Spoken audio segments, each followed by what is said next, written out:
네, 다음 이야기 해보겠습니다, 본부장님. 네. 저희가 게스트분들한테 오면 공통적으로 여쭤봐요. 네. 어떻게들 투자하고 구성하신지 궁금해서 네. 1억 원 투자 이야기인데 네. 1억 원이 갑자기 생긴다면 네. 어디에 얼만큼 어떻게 투자하실 건지 네. 포트폴리오 한번 이야기 한번 부탁드립니다. 예. 일단 최종 도착 포트폴리오 기준으로 말씀을 드리면 오늘 1억 원이 생겼다라고 하면은 저는 지금 상황이면은 한 1월 말까지의 기준으로 포트폴리오를 채워 나갈 것 같아요.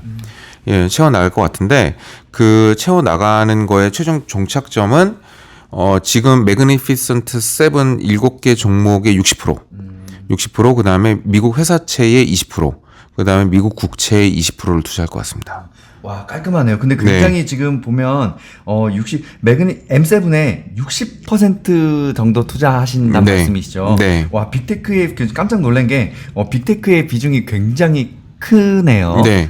이 정도도 아무래도 이제 상승 모멘텀도 더 있을 것 같고 또 그만큼 안전주기 때문에 말씀하시는 거죠. 네. 그리고 사실 오늘 저는 생각을 못했던 부분인데 오늘 채권에 대한 이야기를 생각보다 너무 많이 해주셔서 개인적으로 저는 아직 채권까지는 쳐다도 안 보고 있는데 채권 투자 예를 들어서 이번에 5%대 야 가만히만 앉아 있으면 그냥 돈만 넣고 기다리면은 5% 준대. 근데 물론 30년 채권 30년 기다리고 있지는 중간에 빼겠지만 그럼요. 그거보다 좀 싸게 이제 매매가 되겠죠. 그래도 뭐 한 4% 이렇게는 이자를 받을 수 있잖아요.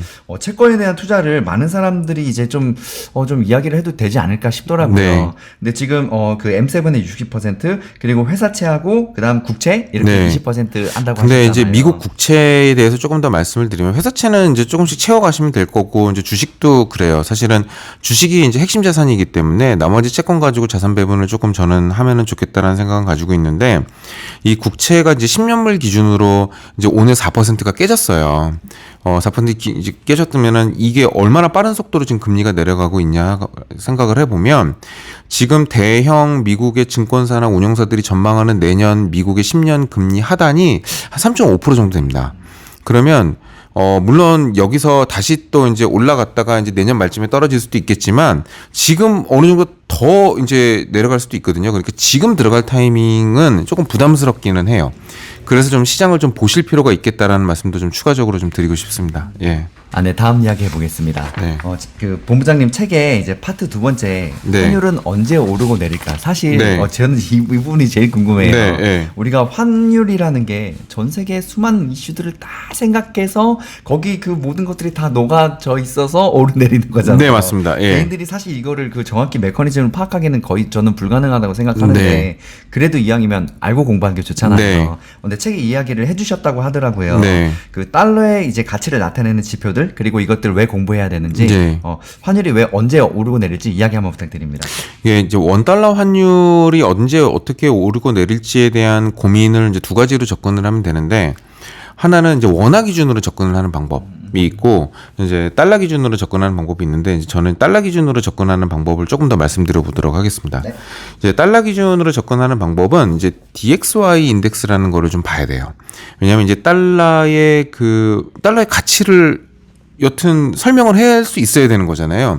이제 원래대로 환율이라고 한다 그러면 원화와 달러, 뭐 엔화와 달러, 아니면은 수리남 달러와 달러 이렇게 비교를 해야지 환율의 그걸 맞잖아요. 그게 가치를 이제 표현하는 게. 근데 수리남 달러와 달러를 비교하지는 않죠. 너무 많이 차이가 나니까. 그래서 달러가 얼마짜리냐라는 거를 이제 사람들한테 알려주기 위해서 닉슨 대통령이 금태환 정지 선언을 하고 나서 2년 뒤에 달러 인덱스라는 걸 만듭니다. 연준이 만들어요. 지금은 연준에서 관리하고 있지는 않아요. 국제거래소에서 관리하고 있는데 그 DXY 인덱스라는 걸 만드는데 그 DXY 인덱스의 안에 유럽이 한 60% 정도 들어있습니다. 60% 정도 들어있고 재미있는 거는 미국과 중국이 관계가 굉장히 많잖아요. 그리고 거래도 굉장히 많고 위안화가 없어요. 그래서 사실 따지고 보면 달러에 영향을 가장 많이 미치는 거는 유로화예요. 유로화, 엔화, 파운드.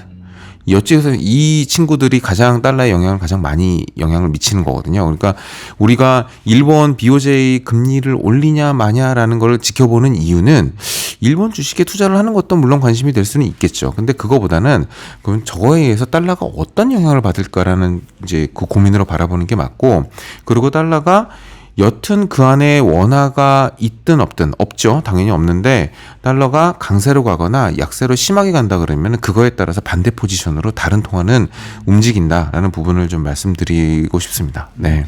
네, 그 중요한 이야기 해주셨는데, 지금 이제 이 달러 인덱스 이야기 해주셨잖아요. 네.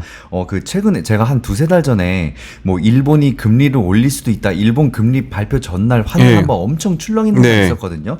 그게 이런 이유 때문이네요. 네, 그렇죠. 그런데 그 일본의 금리가 왜 달러에 중요하지? 라고 생각했는데, 저도 공부를 하니까 이제 이렇게 네. 알겠더라고요. 그런데 또 오늘 하나 또 중요한 거를 배웠는데, 일본은 지금 10몇 프로 정도밖에 안 되는데도 네. 이렇게 달러에 많은 영향을 미치는데, 네. 유로화는 무려 반 이상이란 말이죠. 네. 달러의 이 지표를 결정하는 네, 그것들이. 맞습니다. 네. 그럼 유로도 많이 또 지켜봐야겠네요. 그렇죠. 맞습니다. 네. 네. 그 유료화 엔화를 쥐고 흔든다는 이야기가 바로 이 이야기이신 거죠? 네, 맞습니다. 네. 알겠습니다. 네. 네, 다음 질문 해보겠습니다. 네. 달러가 세계 최고의 안전자산이라는 거 사실 모두가 다 알고 있는 이야기입니다. 네. 이 달러 가치도 하락할 때도 그 제일 최고의 안전자산이지만 네. 안전자산 언제든지 하락할 수 있습니다. 네, 네, 네. 사람들이 좋아하는 테슬라도 70~80%까지도 떨어졌어요. 네. 메타도요. 예, 예. 네, 이렇게 달러를 위협하는 요소들도 있을 텐데 어떤 네. 것들이 있는지 한번 의견 부탁드립니다. 사실은 이제 달러를 위협하는 요소들이라고 얘기를 하는 거는 그거는 이제 정책이 불안해질 때 나타날 수 있다라고 봅니다. 이게 뭐 저번처럼 사실은 이제 연준이 뒷북을 쳤다라는 이야기들을 사실은 많이 하잖아요. 근데 저는 그렇다고 생각을 하진 않는데 이제 그렇다라고 여겨질 때 이제 그럴 때 이제 달러의 가치가 좀 많이 흔들릴 수 있다라는 생각이 좀 들고 이제 그리고 이제 두 번째로는 이제 정부 부채. 이제 정부 부채가 미국이 이제 워낙 사실은 많다 보니까 그 정부 부채 때문에 미국의 펀더멘탈이 약해지는 거 아니냐라는 이제 그런 이야기가 들릴 때 이제 그런 이슈가 좀 생길 수도 있다라고 생각을 합니다. 이제 그리고 이제 마지막으로는 요즘 이제 좀 떠오르는 거는 이제 미국의 정치죠. 그러니까 미국의 정치 때문에 이제 그 신용평가사에서 이제 등급을 이제 낮추기도 하고 뭐 안 좋게 보기도 하고 이제 이런 발표들이 이제 나오고 있는데 이제 그런 것들도 사실은 달러에는 좀 굉장히 안 좋은 영향을 좀 미친다라고 이제 그렇게 좀 생각을 하고 있습니다. 네.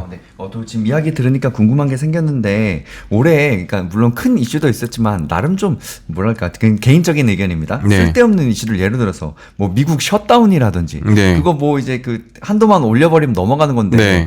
와 시장에서 그런 거 굉장히 세게 이야기하더라고요. 네. 네. 그런 이슈 그러니까 별거 지나고 보면 진짜 아무것도 아닌 네. 이슈들. 네. 예를 들어서 3월달에 그 중소형 은행이기는 네. 나름 큰 이슈였단 네. 말이에요. 네. 근데 이 셧다운 같은 경우는 그냥 어떻게 막 뭐 미국 뭐 딜폴트 되고 뭐 나라 완전 스탑된다 하는데 네. 뭐 협의했다 끝 그러고 넘어가더라고요. 그러니까 셧다운 이슈 같은 그 미국의 그러니까 그게 이제 정치 이슈예요. 그게 이제 서로 협의만 되면 될 일인데 협의만 되면 쉽게 끝날 일인데 협의가 안 되고 이제 싸우고 있으니까 이제 문제가 되는 거고 이제 그거를 이제 그 양당제가 너무 이제 극으로 가다 보니까 이제 그 부분을 이제 신용평가사에도 지정을 한 거고 진짜 그게 말이 되나라는 생각이 들기도 하지만 곰곰이 생각해 보면 저게 나중에 미국의 발목을 잡을 수도 있겠다는 생각도 들기도 합니다. 네, 네. 네, 본부장님 다음 이야기 해보겠습니다. 네. 책에서 세 번째 파트로 달러의 네. 가치를 좌우하는 미국 중앙은행에 대해서 네. 이야기해 주셨는데 네. 최근에 무려 2년 동안 전 세계의 수많은 투자자들 저를 포함 네. 파월의 입만 보고 살았습니다. 네. 그 슈퍼 파월의 입만 보고 네. 살았는데 연준의 역사 그리고 연준의 역할과 구조에 대해서 책에 이야기해 주셨다고 하더라고요. 네네. 어떤 이야기들 담겨 있나요? 이야기 부탁드립니다. 네.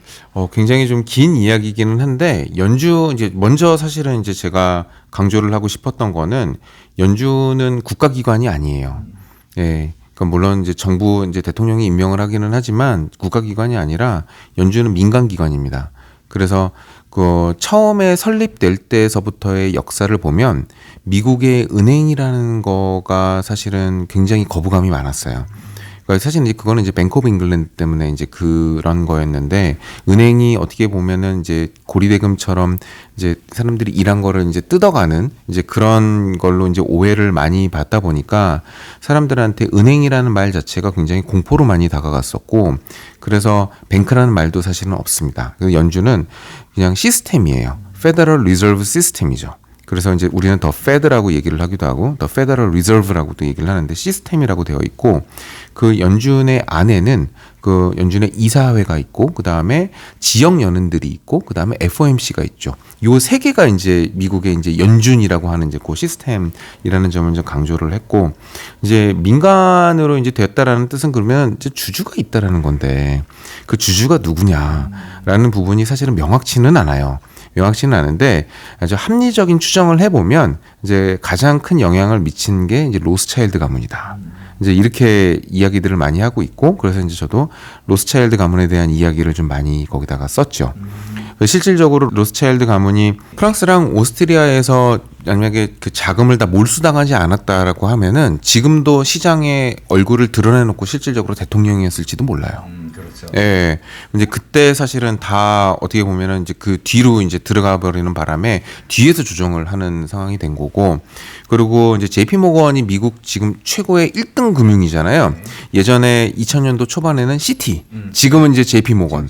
예, 지금 JP잖아요. JP 모건을 존 모건을 가장 많이 도와줬던 게 누구냐면 로스차일드 가문이에요.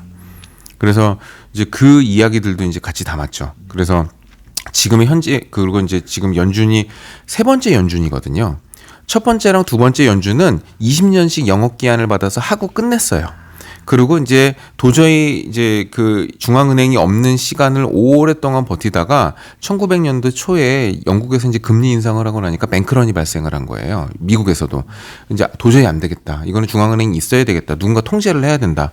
그래서 이제 연준을 만들었는데 그 연준을 만들 때 이제 들어갔었던 인사들을 분석을 해보면 이제 민관 합작 TFT가 구성이 돼서 들어갔는데 그 안에 들어가 보면은 다 그 JP 모건 사람들이랑 로스차일드 사람들이 그 안에 들어갔었던 거예요. 주주가 누구겠어요. 그러니까 그게 이제 너무 뻔한 사실인 거죠.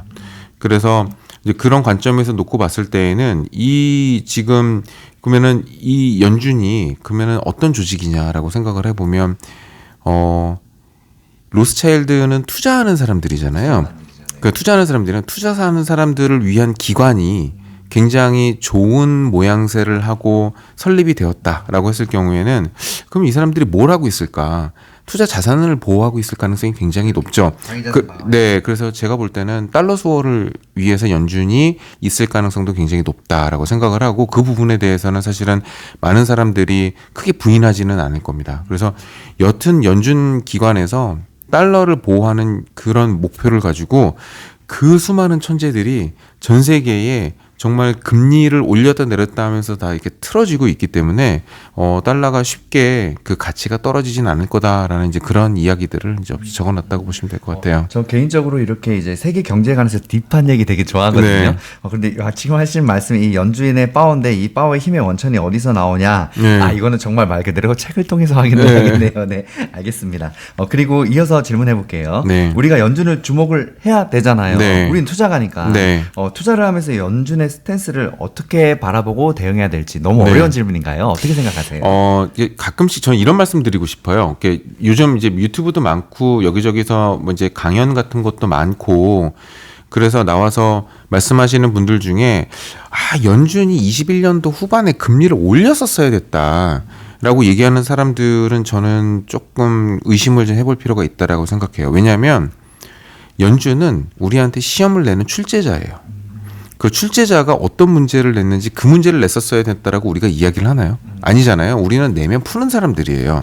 그래서 그 연준의 정책이나 연준의 그 하는 워딩에 대해서 이랬어야 됐다 저랬어야 됐다 의심을 하는 거는 저는 좀 아니라고 봅니다. 뭐 조금 구체적인 사례로 21년도 하반기에 가가지고 CPI가 굉장히 높아서 연준이 그때 금리를 올렸어야 됐다고 얘기를 했지만 연준은 그때 일시적이라고 얘기를 했어요. 근데 그 판단이 지금에 와서 틀렸다라고 얘기를 하지만 전쟁이 안 났다면 전쟁이 안 났다면 연준은 지금도 보험성 금리 인하라는 단어를 꺼내진 않았지만 파월이 2019년도 때 보험성 금리 인하를 했던 이유는 침체를 원하는 게 아니에요. 미국의 끊임없는 성장, 달러의 끊임없는 강화, 달러 가치의 강화 이거를 원하고 있기 때문에 그런 관점에서 놓고 본다 그러면은 연준 입장에서는 섣불리 금리를 올려가지고 미국이 침체로 가서 또는 침체에 비슷한 상황이 돼서 달러 가치가 떨어지는 일을 저는 보고 싶어 하지 않았을 거라고 생각합니다. 예. 중요한 이야기 해주셨습니다. 이어서 또 질문해 볼게요. 네. 그 미국의 이제 금리 인상이 끝나고다고들 몇 달 전부터 이야기했었는데 네. 또 최근에 보면 긴축이 생각보다 길어질 수도 있다는 이야기가 많았잖아요. 네. 그런데 지금 FOMC가 지금 금리 동결을 이야기하면서 갑자기 또 내년 뭐 금리 인하 이야기가 생각보다 일찍 나올 수 있다. 네. 지금 하나하나 발표할 때마다 네. 완전 개성이 극과 극인데 네. 네. 우리가 이 지금 앞으로 이 금리를 얼마 동안 유지할 수 있느냐에 포커스를 맞추는 게 맞다고 하더라고요. 네. 이거 투자 방향 어떻게 보고 계신지 또 의견 한번 부탁드립니다. 네, 지금은 사실은 대응이 중요하다고 봅니다. 지금은 대응이 중요하다고 보고, 지금 뭐 금리를 안 떨어뜨릴 거다라고 보는 것도 말이 안 되고, 금리를 너무 급격히 일찍 떨어뜨릴 거다라고 보는 것도 조금 위험한 발상이기는 해요. 이제 선택이죠. 투자자의 선택이죠. 근데, 미국에서 지금 헤지펀드를 가장 운용을 잘한다고 하는 빌 에크먼 같은 분은 3월 달에 금리 인하 해야 된다라고 얘기를 했어요. 그만큼 이제 본인이 봤을 때 미국의 경제 상황이 1월 달, 2월 달 가면은 조금 많이 급박하게, 이래도 되나라고 싶을 정도의 데이터가 나올 거라고 시뮬레이션을 했기 때문에 아마 그런 얘기를 할 거예요. 왜냐하면 그런 헤지펀드 회사들은 정말 천재적인 모델러들이 있기 때문에 지금 우리는 CPI가 지난달에 나온 CPI를 이번 달 중순 정도쯤 보잖아요. 근데 이제 미국에 있는 이제 그런 헤지펀드 회사들은 실시간으로 그런 데이터를 추적을 하죠. 추적을 해서 본인들이 놓고 봤을 때는 흐름으로 3월쯤 가면은 이거는 위험시나 나올 수 있겠다. 그러니까 그 전에 한 번쯤은 금리를 낮춰야 된다라고 이제 이야기를 했던 겁니다. 그래서 그런 관점에서 놓고 봤을 때는 단기적으로는 조금, 뭐, 말씀드렸던 대로 이제 금리를 낮추는 쪽에다가 배팅을 하는 게 맞을 수는 있겠죠. 근데 이제 뭐 더 중요한 거는 이제 대응으로 좀 대응을 하는 게 좀 낫지 않겠나. 항상 대응해야 된다. 라는 생각을 하고 있습니다. 투자에 대한 중요한 마인드 하나 이야기해 주셨습니다. 네. 사실 주식 투자 뭐가 뜰 거야, 뭐 어떻게 할 거야, 주식뿐만 아니라 다른 뭐 채권이나 다른 네. 것들도 우리가 어떤 미래에 뜰 자산을 미리 알고 예측한다는 게 저는 개인적으로 거의 불가능할 거라고 생각해요. 네. 왜냐하면 개인 투자자잖아요. 네. 이제 개인 투자자고 지금 자문회사 운영하신 나름 기관 투자자시고 네. 그 기관 분들 혹은 이제 뭐 국가나 이런 네. 기업들보다 개인들이 얼마나 유리하겠어요. 당연히 불리하죠. 우리가 네. 아는 정보가 가장 늦기 때문에. 네. 그런데도 불구하고 우리가 이런 그 포커스를 맞춰서 같이 투자를 하려면 금리의 방향을 봐야 되는 네. 거잖아요. 네. 그렇죠? 네, 알겠습니다. 다음 이야기 또 해볼게요. 누구나 따라할 수 있는 달러 투자 노하우. 네. 달러 투자에 대한 이제 노하우 좀 이야기해 주신 것 같은데 네. 먼저 현명한 투자자를 위한 환테크 우리가 가장 공부해야 할 부분인데 환테크에 대해서 어떤 의견 갖고 계신지 어떤 솔루션 이야기해 주셨는지 한번 이야기 부탁드립니다. 네, 간단하게 말씀을 드리면은 그냥 은행에 가셔가지고 그냥 가지고 있는 원화를 달러로 바꾸는 게 저는 환테크는 아니라고 생각을 하고요. 여러 가지 상품들을 좀 이용해 보실 수가 있을 것 같아요. 뭐 RP도 있고 ETF도 있고 그다음에 달러 정기예금도 있고 그냥 일반적인 달러 예금도 있습니다.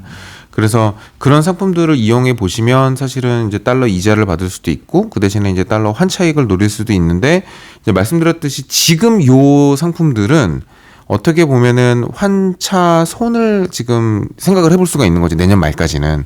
그래서 지금 달러가 떨어지는 상황에서는 조금 이제 그 달러 가치가 약해지고 이제 원화 가치가 강해지는 이제 그런 상황에서는 이런 상품들보다는 지금 직접적인 투자를 해서 이제 금리도 낮춰지고 그다음에 이제 아직까지 이제 금리도 미국이 높은 상황이니까 주식과 채권 ETF를 활용을 하거나 이제 펀드나 이런 것들을 활용을 해서 좀 투자를 하시는 쪽, 그러니까 달러 자산을 가져가시는 쪽에 좀 더 포커스를 두시는 게 제가 볼 때는 좋을 것 같습니다. 특히 환율 이런 우리 달러 투자 같은 경우는 말 그대로 순간순간 대응이 정말 중요한 것 같아요. 네. 왜냐하면 매일매일 오르고 내리기 때문에 네. 주식하고는 또 다른 느낌이잖아요. 네, 맞습니다. 환율이라는 게. 네. 그렇기 때문에 물론 우리가 뭐 달러 투자 생각하면 뭐 미국 주식 투자를 제일 많이들 이야기할 수 있지만 네. 아까 얘기했듯이 뭐 그 달러 예금이 될 수도 있고 네. RP로도 투자할 수 있고 네. ETF만으로도 달러 투자할 네. 수 있다는 네. 거죠. 네. 저도 이 이야기는 알고 있거든요. 네. 그런데 다만 우리가 대응을 같이 또 어렵게 네. 해야 된다는 네. 거. 시기에 따라도 다를 수 있다. 네. 네, 맞습니다. 알겠습니다. 다음 이야기 또 이어서 네. 볼게요. 또 책에 네. 우리는 이미 달러 자산을 갖고 있다고 이야기하셨는데 네. 어떤 의견 갖고 계신지 한번 이야기 한번 부탁드립니다. 네. 운전을 하고 가시면서 주유소를 보시면은 이제 그 기름값이 있잖아요. 네. 뭐가 가장 많이 연동이 될까요? 기름값이요? 예. 기름값이면 뭐 그 유가랑 유가랑 연동이 되잖아요. 네. WTI 유가랑 연동이 많이 되겠죠. 근데 유가는 또 달러랑 관계가 좀 높습니다. 예, 반대로 가요. 그리고 우리가 이제 삼성전자를 투자한다, 뭐 LG전자를 투자한다, LG화학을 투자한다. 이들의 매출이 뭘로 결제가 될까요? 달러로 결제돼요. 그렇죠. 네. 그러다 보니까 우리가 달러 익스포저를 달러 포지션을 안 가지고 있다라고 생각을 하더라도 우리는 다 지금 달러 투자를 하고 있습니다. 차라리 그럴 바에는 좀 본격적으로 공부해서 제대로 해보는 게 어떠냐라는 이제 그런 생각을 저는 가지고 있는 거죠. 네. 네. 깔끔하게 정리해드렸습니다. 다음 질문 해보겠습니다. 네. 본부장님 오늘 그 미국 주식뿐만 아니라 달러 투자에 대한 이야기 많이 했는데 네. 개인적으로 궁금해요. 그 지금까지 그 어떻게 공부하면서 말 네. 그대로 피똥싸게 공부하셨겠죠. 얼마나 많은 공부하시면서 네. 이 자리까지 오셨는지 초반에도 이야기해주셨는데 네. 우리 구독자분들한테 동기부여, 자기개발 관점에서 네. 열심히 살아오신 이야기 한번 부탁드립니다. 네. 좀 간지러우실까요? 그래도 해주세요. 네. 근데 제가 사실은 이제 생각하고 있는 뭐 제가 이런 말씀드리기는 좀 부끄럽기는 한데 이제 제가 어떤 일을 하거나 뭘 할 때 이런 거를 꼭 이뤘으면 좋겠다라고 해서 하지는 않아요. 저는 제가 사는 인생의 미래는 지금 제가 찍고 있는 점들의 연장선상이라고 생각을 하거든요. 그러면 굉장히 저는 성의 있게 찍어야 된다라고 생각을 하는 사람 중에 하나입니다. 그래서 제가 뭐 펀드 매니저임에도 불구하고 뭐 때로는 강의도 하고 뭐 아니면은 뭐 책도 쓰고 아니면은 어떤 기고를 해달라면 기고를 해드리기도 하고 뭐 이제 유튜브에 나가서 이야기도 하고 이제 이렇게 말씀을 드리는 거는 뭐 제가 이런 거를 통해서 어떤 뭐 부귀영화를 누리고자 하는 게 아니라 제가 무언가를 열심히 하면서 살다 보면 그 안에서 또 다른 기회가 주어진다라고 저는 생각을 하거든요. 그래서 뭐 어떤 제가 해보지 못했던 일들, 그 다음에 가보지 않았던 길들, 이런 것들에 대해서 좀 주저없이 한 번쯤은 가보고, 이제 갈 때 열심히 가야죠. 열심히 가서 이것저것 다 사실은 해보는 거고, 그리고 가장 중요한 거는 저는 체력이라고 생각을 합니다.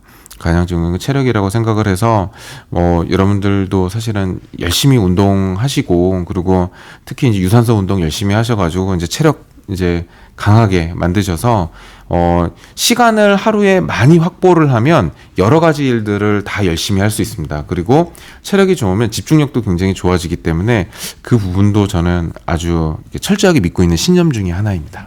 지금 동기부여에 대해서 깔끔한 이야기 좀 해주셨는데 네. 제가 좀 덧붙여드리자면 삶의 새로운 기회들에 대해서 이야기해 주셨어요. 네. 예전에 저희 유튜브 채널에서도 저희 아버지가 이야기해 주셨었는데 예를 들어서 구독자 어떤 분이 선생님 보험에 관한 일을 새로 시작할까 해요. 네. 어떻게 생각하세요? 하는데 보통 사람들 보험 한다 그러면 야 뭐 그런 걸 하냐 요즘 뭐 물가가 오르고 어쩔 때 누가 보험하려 그러냐 네. 다들 보험 해약하기 바쁜데 네. 라고 이야기하지만 저희 아버지가 이렇게 말씀을 해주시더라고요.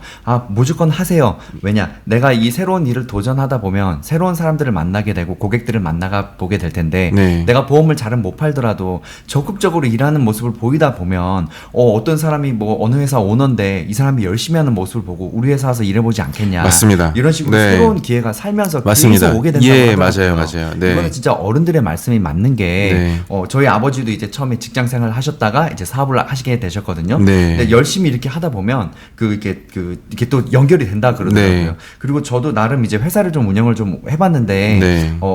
저희 아버지도 얘기를 해주셨어요.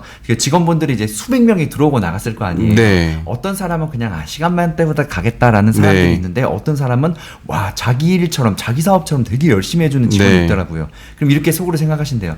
저 사람 쟤는 어디 가도 성공하겠구나. 네. 그게 보인다고 하더라고요. 네. 그래서 저도 직원분들을 많이 이제 들어갔다 나간 걸 보게 됐는데 네. 그런 게 좀 보이더라고요. 그런 거 보면서 느낀 거는 어디 가서든 내가 열심히 살다 보면 기회가 온다는 거. 저도 네. 그거 정말 많이 느끼고 있어요. 네, 맞습니다. 또 아주 중요한 거는 공감합니다. 또 네. 체력 이야기 해주셨는데 네. 제일 중요한 부분은 우리 한국 주식도 하고 미국 주식 투자도 하고 네. 달러 투자도 하려면요 네. 밤낮으로 체력이 좋아야 돼요. 체력 아주 좋아야 돼요. 잠을 못 자면 네. 둘 다 놓칠 수 있어요. 네, 우리가 맞습니다. 둘 다 하려면 결국 건강해야 한다는 거. 네, 맞습니다. 네, 중요한 이야기 해주셨습니다. 네. 딱 깔끔하게. 마지막으로 주식 투자 혹은 달러 투자 말 그대로 투자 어떻게 해야 될지 하고 싶으신 이야기와 함께 투자에 대한 마인드 전반적으로 이야기 한번 부탁드립니다. 네.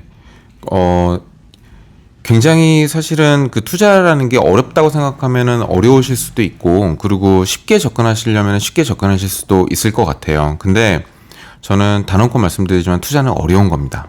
투자는 어려운 거고 공부하는 만큼 보이고 그리고 공부하는 만큼 벌 수 있습니다. 그게 어떤 의미냐면 쉽게 들어왔는데 공부를 안 한 상태에서 쉽게 들어온 돈은 나갈 가능성이 훨씬 높다는 말씀이에요. 그래서 내가 이렇게 공부가 되지 않은 상태에서 돈이 들어왔다 그러면 조금 무서워하시는 게 맞습니다. 그래서 공부를 하시면서 이제 돈이 들어오고 투자가 잘 되고 이제 성공에 대한 시나리오를 이제 스텝을 하나씩 이제 밟아 가시는 게 여러분들의 성공적인 투자의 아주 좋은 길이라고 저는 생각을 합니다. 네. 네, 본부장님 깔끔하게 이야기해 주셨는데 제가 좀 덧붙이자면 투자가 당연히 어렵죠. 공부하는 만큼 자산이 보이는 거고 네. 또 중요한 건 리스크를 안고 하는 게 투자죠. 네. 예를 들어서 내가 원금을 지키고 싶어. 그러면 투자하면 안 됩니다. 그렇죠. 예금해야죠. 예금해야죠. 은행 예금해야죠. 네, 맞습니다. 네. 우리는 그 상승하는 모멘텀이 있는 것만큼 그거랑 똑같은 비율에 날릴 것도 각오하고 들어가는 게 투자입니다. 맞습니다. 레버리지 네. 같은 경우는 2배, 3배. 우리가 그만큼 더 큰 거죠. 이 그럼요. 여건이. 네. 2배, 3배로 벌 수 있는 만큼 2배, 3배로 완전히 돈을 날릴 수도 있다는 거를 전제하에 들어가는 게 투자입니다. 그렇습니다. 많은 분들이 말씀하시는데 이 투자라는 게 리스크는 생각을 전혀 안 하고 은행 예금 플러스 돈 버는 걸로만 생각하더라고요. 아, 그러시면 진짜 곤란하죠. 네, 네. 사실 투자는 어느 정도 이런 걸 감안하고 해야 되는데 다 필요 없고 그만큼 체력 좋아야 되고 공부 정말 많이 해야 된다는 것. 네. 내가 공부하는 만큼의 보이는 게 투자가 맞습니다. 맞습니다. 네. 마지막으로 하나만 더. 네. 나에게 투자란 어떤 것인지 정리 한번 부탁드려요.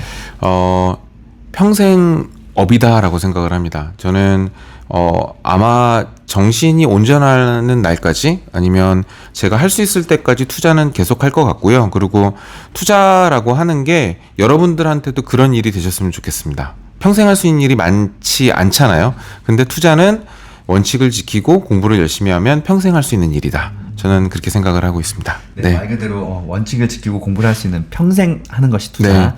네. 본부장님 오늘 좋은 이야기 감사합니다. 나중에 기회 되면 또 좋은 이야기 한번 부탁드립니다. 네, 오늘 그렇겠습니다. 나와주셔서 감사합니다. 네, 감사합니다.